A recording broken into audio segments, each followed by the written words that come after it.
మనందరము Indian national chapter expansion సెరమనీకి కలుసుకున్నామని చెప్పడానికి చాలా గర్వపడదాము.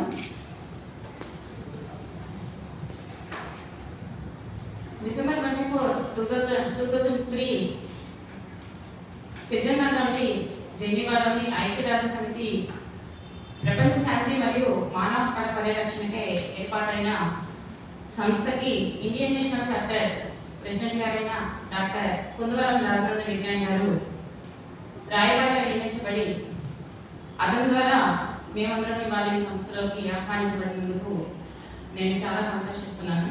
ముందుగా అతనికి నా హృదయపూర్వక నమస్కారాలు, కృతజ్ఞతలు తెలియజేస్తున్నాను. తర్వాత వేదిక నడిపించిన ఐహెచ్ఆర్సి గౌరవనీయులైన సభ్యులందరికీ మరియు వేదిక ముందు ఆసీనులైన గౌరవనీయులందరికీ మరియు మీడియా కొలీగ్స్ అందరికీ నా హృదయపూర్వక నమస్కారాలు తెలియజేస్తున్నాను. మనం ఇక్కడ కలుసుకుంది మానవ హక్కుల గురించి తెలుసుకుందామని. మానవ హక్కుల పరిరక్షణకై ఐహెచ్ఆర్సి ఇండియన్ నేషనల్ చాప్టర్ ఏ విధంగా ఎక్స్పాన్షన్ అయ్యి ఏ విధంగా అవేర్నెస్ ప్రమోటింగ్ చేస్తూ ఏ విధంగా విక్టిమ్స్ అయిన బాధితుల కోసం న్యాయ పోరాటం చేయగలరు మానవ హక్కుల కోసం అనేది తెలుసుకోవడానికి మనం ట్రై చేద్దాము. నా పేరు రాజేశ్వరి, చీరాలలో న్యాయవాదిగా ప్రాక్టీస్ చేస్తున్నాను. నా తల్లిదండ్రుల పేరు చేబ్రోలు రమాదేవి మరియు సుబ్బారావు గారు. నేను ఒక వివాహితగా 30 సంవత్సరాల జీవితం గడిపి నేను న్యాయం చట్టం గురించి తెలుసుకోకుండా పెద్దవాళ్ళు మూర్ఖపు అభిప్రాయాలకు మరియు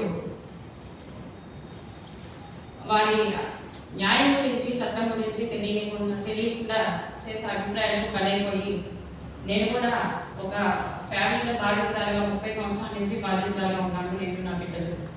ఆ విధంగా నేను నా మీద జరిగిన అన్యాయాలు, అక్రమాలు, కుట్రలు తెలుసుకోవడానికి నేను న్యాయవాదిగా ఇది మహిళా సాధికారతకి ఒక ఉదాహరణగా నిలిచానని చెప్పుకోవడానికి ఈ వేదిక ద్వారా ముఖ్యంగా గర్వపడుతున్నాను. అసలు ముందుగా మనం మానవుడికి కొన్ని హక్కులు ఉన్నాయి. అది భారతదేశం ప్రతి పౌరుడికి ఇచ్చిన హక్కు. అది మనల్ని దేనికైనా ఒక సిస్టమ్ ఉంటుంది. ఆ సిస్టమ్ ప్రకారమే మనము ఈ మానవ హక్కుల్ని రాజ్యాంగ ద్వారా తెలుసుకోవడానికి ట్రై చేస్తున్నాం. అసలు కాన్స్టిట్యూషన్, ఇండియన్ కాన్స్టిట్యూషన్ ఏంటి? What is the Indian constitution? Constitution అనేది ఒక అత్యున్నతమైన చట్టం. ఇది దేశంలోని అత్యున్నతమైన చట్టం. దేశంలోని ప్రభుత్వము మరియు పాలనా యంత్రాంగము మరియు ప్రజలు అందరూ పాటించవలసిన నియమావళి మరియు చట్టం.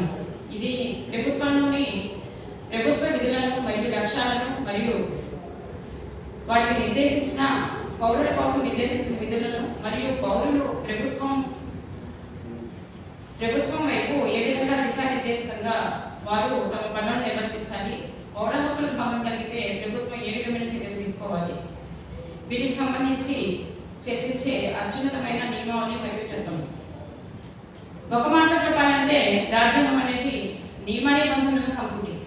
అది కేవలం ప్రజల కోసమే, పౌరుల కోసమే, అనగా మానవుల కోసమే, మానవుల పరిరక్షణ కోసమే ప్రపంచంలో పెరుగుతున్న హింసాకాండ